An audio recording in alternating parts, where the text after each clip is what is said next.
அடர்ந்த காட்டில் ஒரு அழகான மான் இருந்தது. தினமும் அது மரக்கிளையில் அமர்ந்து தொலைவில் தெரியும் பெரிய மழையை பார்வையிட்டுக் கொண்டே கனவு கண்டது. அந்த மலையை நிச்சயம் ஒரு நாள் போக வேண்டும் என்று மனதுக்குள் உறுதியெடுத்தது.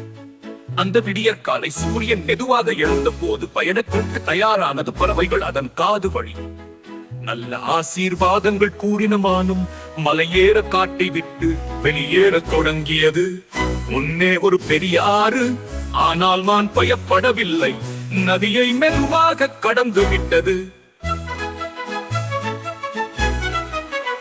பின்னர் புல்களில் பதுங்கி இருந்த ஒரு பெரிய பாம்பை பார்த்து மான் தனது மூச்சையும் அடக்கி மெதுவாக நடந்து அதை தவித்து சென்றது. மான் முகத்தில் ஒரு சின்ன சிரிப்பும் ஒரு சிறிய பயமும் இருந்தது. அதன் பின்னர் ஒரு பெரிய குளத்தருகே புத்திசாலியான வயதான ஆமை ஒன்று இருந்தது. மலைக்கு செல்ல வருகிறாயா என்று மான் ஆமையிடம் கேட்க, சரி, இந்த பாதை பாதுகாப்பானது என்று அந்த ஆமை மெதுவாக வழிகாட்டியது. அந்த வழியில் சென்று பல நாள் கடந்து மான் மலையின் உச்சிக்கு வந்தது.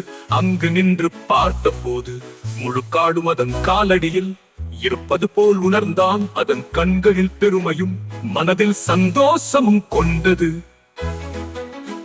மீண்டும் காட்டுக்கு திரும்பிய மான் தனது சாகச கதையை அனைத்து விலங்குகளுக்கும் சொன்னது.